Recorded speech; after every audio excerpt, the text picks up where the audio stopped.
성경인물 시리즈를 계속해 나갑니다. 관점은 사실은 복음과 언약 그리고 하나님 나라 관점으로 이 성경인물을 계속 봐나갑니다. 성경인물을 봐나가는 중에 우리의 신앙과 삶을 점검해 볼 수 있다면 최고 좋을 줄로 믿습니다. 우리의 신앙이 성경에 나오는 그 인물들과 비교했을 때 어떤 것이 부족한가, 어떤 것이 우리가 매여 있는가, 또 우리는 어떤 삶을 사는 것이 그들처럼 인정받는 삶인가. 올해가 끝나기 전에 아마 마무리가 될 것 같아요. 오늘을 포함해서 13주면 이제 볼 수 있는데, 뭐 중간에 우리 박 목사님 설교도 있고요. 또 중간에 뭐 절기 설교도 있으니까 그것을 빼면은 거의 아마 12월 쯤 가면은 이렇게 이제 다 맞춰질 거고요. 그리고 이제 내년에 우리가 할 것들에 대한 준비들도 또 아마 보게 될 거라고 생각이 됩니다. 그 중에서 오늘은 이제 세례 요한에 대한 인생을 봅니다. 참 짧은 인생입니다. 어떤 사람은 이렇게 짧은 인생을 살아가고, 어떤 사람은 긴 인생을 살아가고, 어떤 사람은 돌에 맞아 죽는 인생을 살아가고, 어떤 사람은 참수를 당하는 인생을 살아가고, 어떤 사람은 평안히 죽다가 끝나고, 또 어떤 사람은 이 일을 하고, 어떤 사람은 저 일을 하고, 하나님의 계획 속에 또 개인의 어떤 달란트와 선택과 모든 것 속에서 하나님이 이끌어가는 인생인 줄로 믿습니다. 중요한 것은 하나님 앞에 쓰임받는 인생만큼 복된 인생이 없다.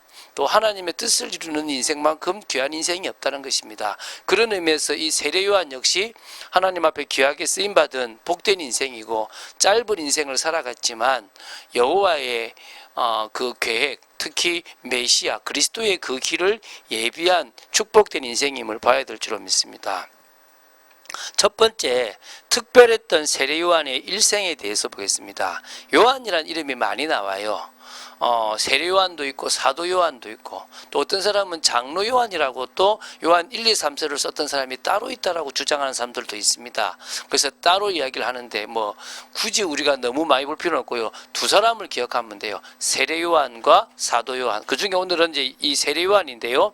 여호와의 사랑하시는 자, 이런 뜻이 이제 바로 이 요한이라는 뜻입니다. 그래서 이 세례 요한은 제사장 가문이었습니다. 우리가 이 부모님에 대해서 나눴지 않습니까? 이 사가랴와 엘리사벳이 이 제사장, 이 마지막 제사장이었던 세례 요한의 아버지, 어머니였습니다. 그러니까 다시 말하면 사가랴와 엘리사벳의 아들이라고 보시면 되겠죠. 그러면 당연히 아비야 반열이고, 또 마지막 제사장의 역할을 감당할 만큼 축복된 인물입니다. 그의 출생 자체가 기적이잖아요. 자녀를 낳을 수 없었던 부모님의 이 나이에 이 아이가 태어났습니다. 하나님의 분명한 사명이 있기 때문에 하나님이 제사장 가문에, 그것도 아주 신실하고 아주 하나님 앞에 온전한 믿음을 가졌던 가문 가운데 이 세례 요한을 태어나게 했죠. 그리고 예수님의 친척이었습니다. 엘리사벳과 마리아가 같이 이렇게 아이를 임신하고 있을 만큼 축복된 가문이었고요. 예수님보다는 6개월 먼저 출생했던 그런 사람입니다. 그래서 이제 그리스도로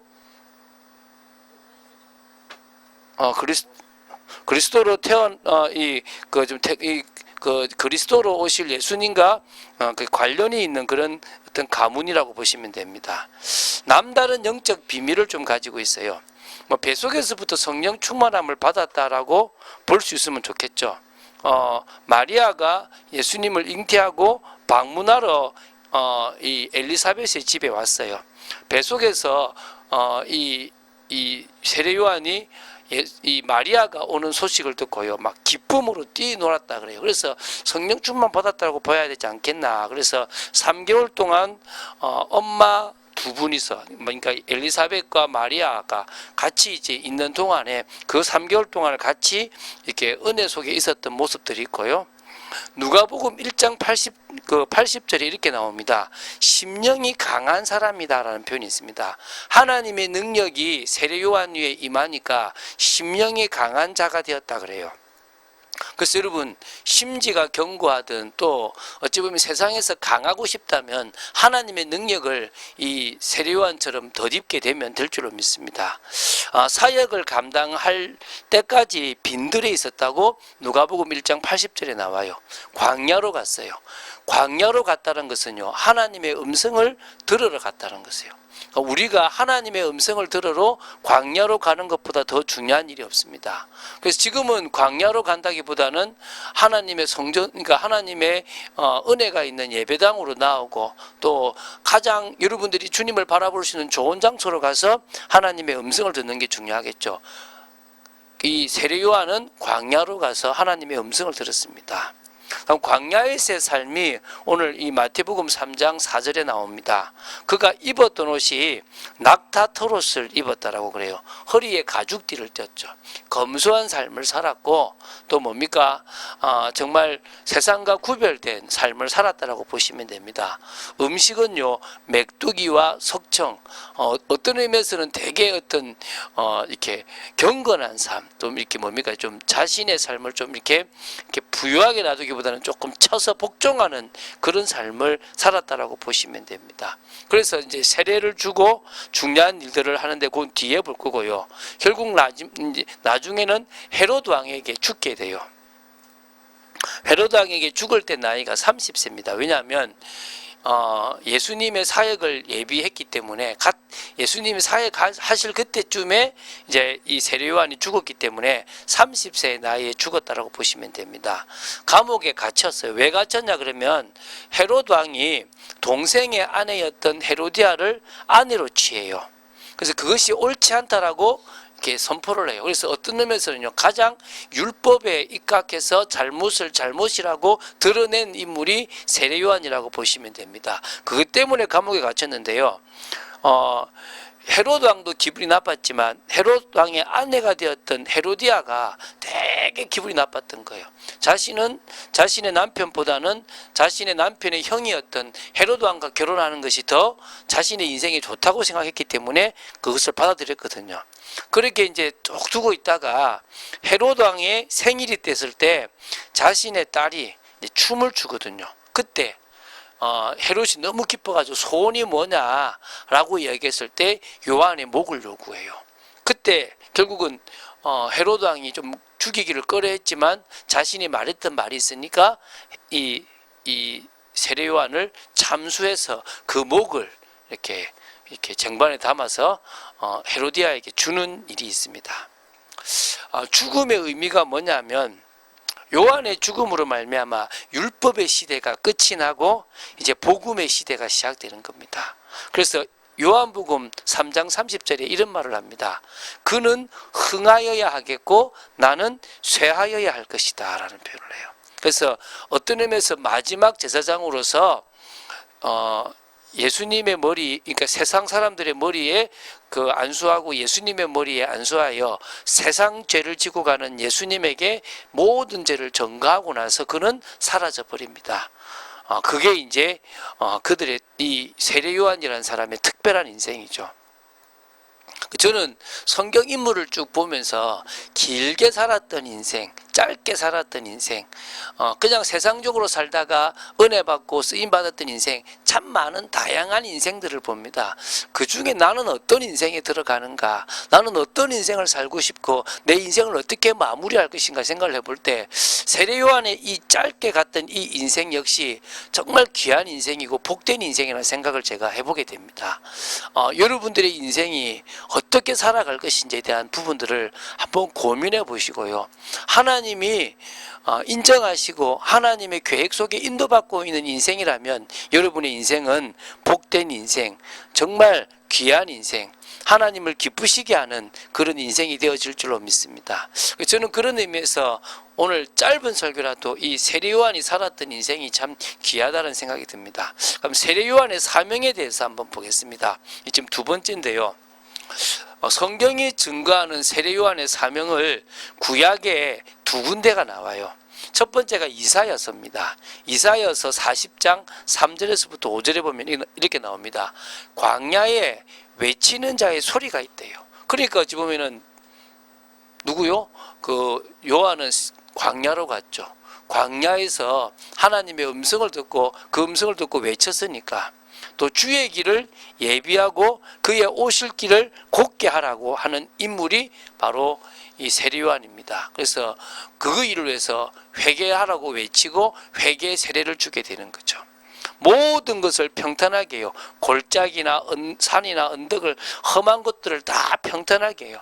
다시 말하면 교만하고 막 권력이 있고 종교 지도자들에게 다 집으면은요 회개를 선포하고 잘못을 지적합니다. 여호와의 영광이 나타나고 모든 육체가 그것을 함께 볼 거라고 얘기합니다. 그래서 그런 축복의 사람이 이사야였습니다. 이사야가 말했던 이 세례 요한입니다. 말라기에도 나와요. 말라기 3장 1절과 4장 5절에 6절에 나오거든요. 내 사자 언약의 사자를 보내 내 앞에서 길을 준비할 것이다. 그러니까 메시아 앞에서 길을 준비할 사람이 누구란 말이죠? 세례 요한이라는 거죠. 말라기 4장 5절 6절에 보면요, 선지자 엘리야를 보낸다 그랬어요. 그래서 아버지 아버지의 그 마음을 자녀에게 주어가지고 돌이키게 할 거라고 하는 겁니다. 그래서 마태복음 11장 14절에 예수님한테 물어요. 엘리야가 먼저 와야 되지 않습니까? 그러니까 왔다라고 얘기를 하면서 사람들이 그 제자들이 바로 세례 요한을 가리켜 말하는 거구나를 알게 되었어요. 또 마태복음 17장에 10절 13절에도 서기관의 주장을 반박하면서 엘리야가 왔다라고 이야기를 해요. 그래서 이렇게 엘리야로 온 인물이 누구다? 세례 요한이라는 것을 얘기합니다. 자, 그러면 두 번째요. 이 세례 요한이 실제적으로 했던 사역이 있을 것 아니겠습니까? 그게 이제 마태복음 3장 1절부터 12절, 요한복음 1장 29절부터 34절, 요한복음 3장 28절부터 36절에 나오거든요. 첫 번째가 뭐냐면 회개를 선포해요. 회개하라, 천국에 가까웠다는 거예요. 이제 하나님께서 예수 그리스도를 통하여 각 사람 마음에 하나님의 나라가 임하게 하실 그때가 임했다는 거예요. 그건 뭐라고요? 회개해라. 그래서 회개하라는 증거로 세례를 베풀어요. 침례라고 말할 수 있는데요. 이게 사실은 구약에는 회개의 의미로 이 세례가 없잖아요. 물 세례가. 이게 이제 많은 사람들이 이렇게 생각하기를 그 당시에 이 세례라는 것이 비유대인이 이방인들이 다른 종교를 가진 사람들이 하나님을 믿는 유대교에 들어오려면 뭐를 했냐 그러면 물로 씻는 이런 의식을 통하여 다시 한번 깨끗하게 하는 일이 있었대요. 그게 아마 물두멍과 관계 있는 부분과 되지 않나 생각되는데요. 그래서 어쨌든 그 역할로 이 세례를 주기 시작했던 물로 씻음을 침례죠. 완전히 들어가서 새롭게 하는 일이 있었다 그래요. 그것을 누굽니까? 세례 요한이 활용해서 세례를 주었다라고 보시면 됩니다. 그리고 이제 마지막에 세례를 준 사람이 누구냐면 예수님이에요. 그래서 예수님을 드러낸 거죠. 자신은 그리스도가 아니고 그리스도를 증거하는 자라고 얘기를 하는 거죠. 그래서 마태복음 3장 11절부터 12절, 마가복음 1장 7절에서부터 8절, 누가복음 3장 16절부터 17절, 요한복음 1장 27절, 사복음서에 다 나오는데요. 한마디로 내 뒤에 오시는 이는 나보다 능력이 많으시니 그의 신을 들기도 감당하지 못하겠다. 나는 물로 세례를 주지만 성령과 불로 너희에게 세례를 베푸실 분이다. 손에 키를 들고 타작마당에서 알곡을 모아 드릴 것이다 라고 얘기를 해요. 그런데 이게 이제 요한복음 1장 29절부터 34절에 보면요, 29절에 보라 세상죄를 지고 하나님의 어린 양이라 그래요. 하나님의 아들이라고 증가하거든요.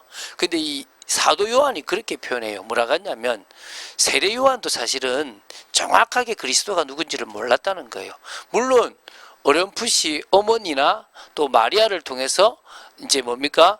저 마리아의 아들인 예수가 메시아라는 것을 알았지만 정확하게 뭐라고 얘기했냐 그러면 자신이 세례를 주는 사람 중에 성령이 비둘기처럼 그 머리 위에 임할 사람이 있는데 그가 바로 자신이 증거할 메시아 그리스도라는 거예요.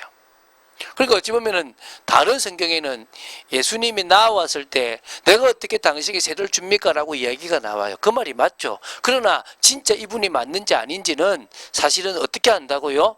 성령이 그 위에 비둘기처럼 임해야 되는 거예요. 그런데 진짜 다른 사람 머리에는 임하지 않았는데 자신이 알고 있던 이분 머리 위에 성령이 임하는 겁니다.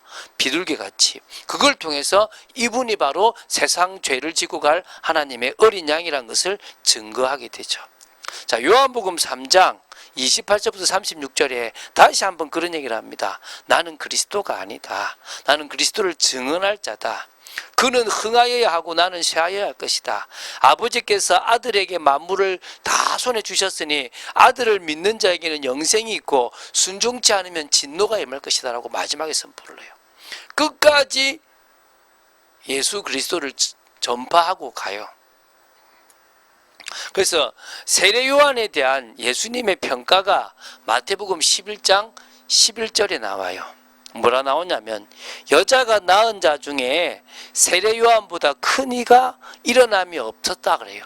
그러니까 다시 말하면 이 여자가 낳은 자식들 중에서는 가장 큰 자가 세례 요한이라는 겁니다. 그런데 천국에서는 극히 작은 자라도 그보다 크다라는 것입니다.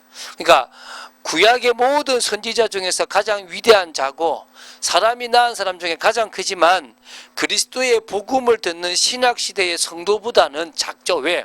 아직은 그림자를 붙잡았던 인물이 세례 요한이고 우리는 그 실체를 우리 마음속에 모셨던 사람이기 때문에 우리는 오히려 그들보다 더 그 세례 요한보다 크다라고 볼 수 있는 거죠. 한마디로 구약과 신약의 다리 역할을 했던 인물이 누구였다? 세례 요한이라고 볼 수 있다는 거죠. 우리는요, 우리에게 주어진 역할을 감당하면 돼요. 그러면 그것이 하나님의 인정을 받고 칭찬을 받고 가장 복을 받는 거라고 보시면 됩니다. 그래서 저는 그런 생각을 해봤어요. 메시지를 쭉 정리하면서 나도 특별한 인생을 살았으면 좋겠다. 이게 오늘 세 번째거든요. 그래서 사명을 위해서 살아가는 인생이면 특별한 인생이다. 세상이 말하는 특별한 인생은 별로 안 살고 싶고요.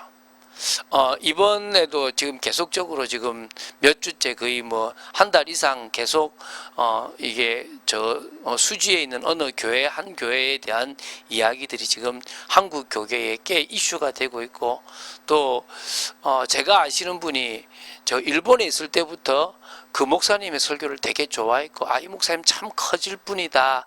이 목사님은 다른 목사님 그 담임 목사님으로 있는 분보다 더 커질 분이다라고 생각하고 되게 참 좋아하고 자신이 그쪽에 가면은 만약에 지역이 정말 이 용인 쪽으로 간다면은 그 교회를 가고 싶다라고 할 만큼 그 목사님 메시지를 매주 들었던 분이 있어요. 근데 이 사건을 계기로 그분 설교를 안 듣는다고 하더라고요. 참 안타깝더라고요. 제가 봐도 참 귀한 분이셨는데 그분이 결국은 이렇게 좀 아쉬운 일들을 어찌 보면 왕관의 무게를 견뎌야 되듯이 목회자로서의 그 무게를 견뎌야 되는데 그 무게를 견디지 못하지 않았나 싶어요. 저도 그럴 수 있다 생각이 들어서 사실은 큰 목회, 대단한 목회를 상당히 좀 두려워하고 지금 저한테 주어진 일들에 저는 최선을 다하고 살아가고 싶은 마음이 있어요. 사실은 제가 늘 저희 아내를 사랑하고 나가지만 제가 항상 그런 얘기 하지 않습니까? 저희 딸이 어릴 때 우리 아빠라는 시를 탁 보면서 제가 우리 아이들이 나중에 봤을 때 우리 아빠가 어떻게 그럴 수가 있어라는 일을 한다면 참 가슴 아프겠다는 생각이 들었거든요. 근데 누구나 거기에 노출될 수 있는 부분도 사실은 있어요, 사실은. 그러니까 우리 딸이 나중에 그러더라고요. 그래서 아빠 나 사실 결혼하기 싫어라는 말을 할 때 그럴 필요 없다. 인간은 누구나 그럴 수 있다라고 하니까 그게 자기는 싫다라고 얘기를 하더라고요. 이해는 돼요. 참 어떤 의미에서 인간이라면 유혹에 넘어질 수 있고 인간이라면 바른 길을 걸어가야 되는데 그러지 못할 모습들이 있기 때문에 그렇죠. 그래서 저는 그냥 그런 거 저런 거 생각하지 말고 큰 목회 대단한 목회도 필요 없고 하나님이 나한테 맡겨진 사명이라면 내가 최선을 다해서 살아간다면 특별한 인생이지 않겠나라는 생각을 해요. 여러분이 그러면 돼요. 근데 그럴 수 있는 원동력은요, 은혜거든요. 여러분이 진짜 은혜 받으면 그렇게 돼요. 무슨 얘기냐 그러면, 성령께서 여러분을 주관하시고 여러분에게 정말 크신 은혜를 주시면 여러분은 변화되어 버려요. 여러분이 변화되어 버리면요, 세상이 말하는 가치 기준이요, 진짜 사라져가요. 그리고 지금 나한테 맡긴 작은 일이라도 그 일이 가장 최선의 일이고 가장 귀한 일이라는 생각이 들어지거든요. 그래서 그런 삶을 우리가 한번 살아가 볼 수 있으면 좋겠어요. 근데 그 시작이, 저는 오늘 이 세 가지를 적어놨잖아요. 첫 번째가 뭡니까? 구원의 감격을 가지고 날마다의 축복을 누리는 삶이라고 생각되는 거예요.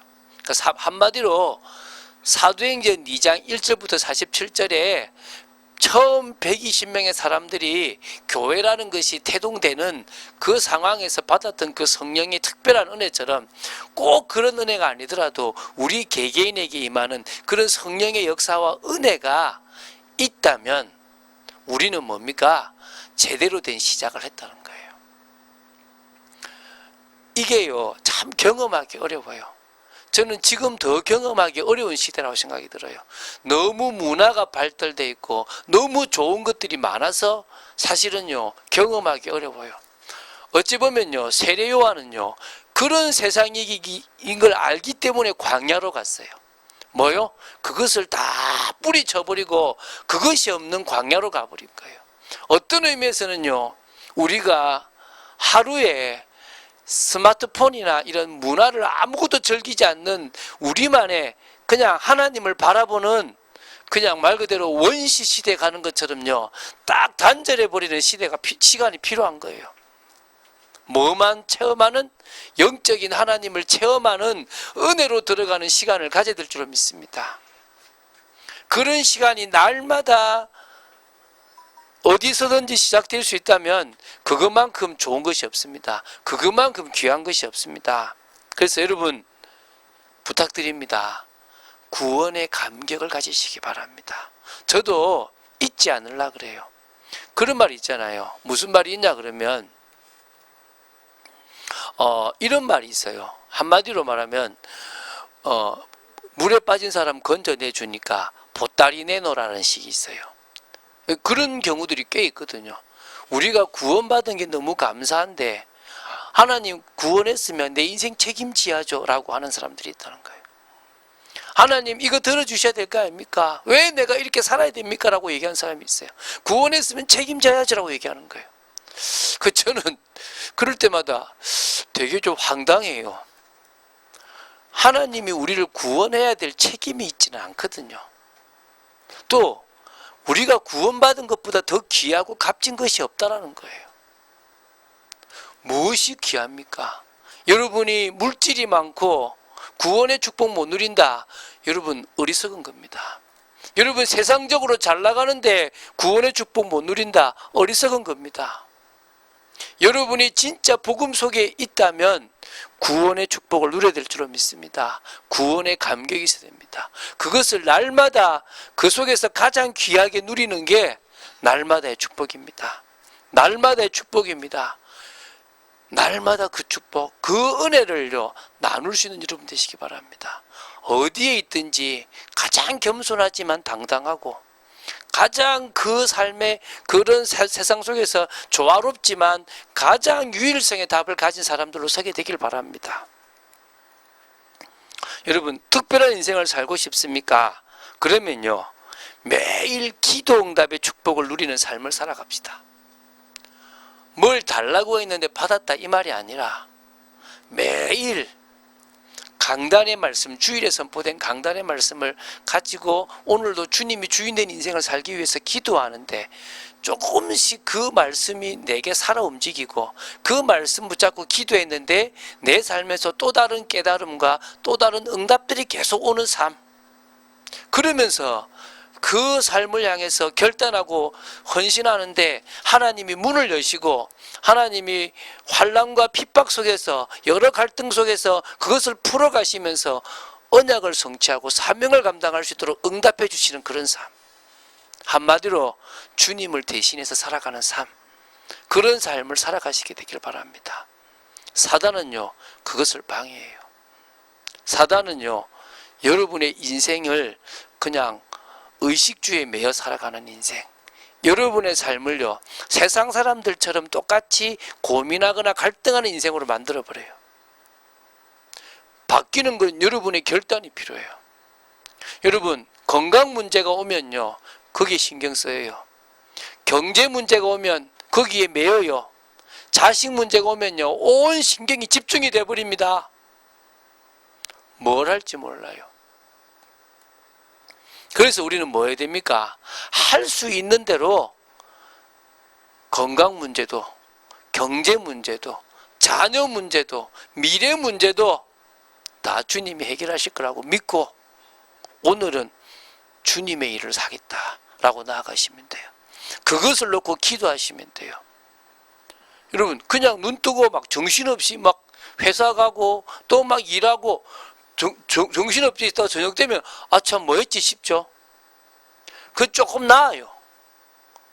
주일에 은혜 받았다가 잘 살아야지 하다가요, 토요일쯤 되면 내가 뭐 했지? 이런 사람들이 태반이라니까요. 솔직히 안 그렇습니까? 여러분, 매일 내가 왜 그렇지? 또 아니면 뭐 하나를 사건 두고 내가 왜 이렇지? 이럴 수 있으면요, 그건 그래도 깨어있는 겁니다. 한 주간이 훅딱 지나가는데도요, 그냥 열심히 여러분 할 거 하고 지나가는 경우들이 얼마나 많습니까? 조금만 깨어 있읍시다. 그래서요, 새벽을 깨우는 거예요. 이 시간이 내가 주님을 바라보는 응답의 시간, 은혜의 시간이라고 생각하고 새벽을 깨우는 거예요. 주님을 의지하고 바라보는 겁니다. 그래서요, 기도 응답이라는 게 이런 거구나, 예스의 응답이라는 게 이런 거구나, 굳이 내가 노가 될 응답이나 웨이트가 될 응답을 받을 필요가 없이 지금 즉시 주실 수 있는 기도 제목을 놓고 기도하는 중에 응답받아야 되겠구나. 그러고 나면요, 주위에 영혼이 붙든지 도와달라고 연결이 오든지요, 여러 방법들이 있어요. 그 연결되는 영혼들을 사랑하고 그들에게 복음을 전하는 전도자의 삶을 살아가면요, 그게 특별해요. 목사님, 그거 당연한 거 아닙니까? 당연한 걸 당연하게 못 살아가요. 당연한 걸 당연하게 살아가지 못하는 게 인생이라니까요. 그래서 뭐 하면 됩니까? 당연한 걸 당연하게 살아가다 보면 조금 하나님께서 특별한 사명을 주실 때가 있어요. 그것을 하나하나 감당하면요, 우리의 인생이 특별해져 있는 거예요. 여러분들이 그런 인생 되기를 바랍니다. 그래서 이제 결론적으로 제가 얘기합니다. 자신을 준비해라. 지금도요, 늦지 않았어요. 저는 대학생 때 복음의 은혜를 받고 막 자신을 준비했어요. 그래서 목회자가 되었을 때 쓰임받을 수 있는 입장이 되어졌거든요. 어떤 사람은 40대에 준비하는 사람이 있고, 어떤 사람은 50대 때 준비하는 사람이 있고, 어떤 사람은 60대 때 준비하는 사람이 있습니다. 늦었다, 안 된다 생각은요, 하지 마십시오. 모세는 40대 때 준비해가지고 40년을 준비해서 80세 때 하나님이 쓰임받기에 합당한 사람으로 섰어요. 그 시간표는요, 우리에게 있지 않습니다. 1년을 쓰임받아도 특별한 인생이 될 수가 있고요, 평생을 쓰임받는다고 노력했는데도 그냥 그렇게 하고 끝날 수도 있습니다. 그건 안 중요합니다. 단지 지금 여러분이 이 은혜를 받는 이 시간표에 준비하시면 돼요. 하나님이 원하시는 사람으로 준비되겠다. 하나님과 소통되는 사람, 하나님의 역사 속으로 들어가는 사람으로 준비되겠다.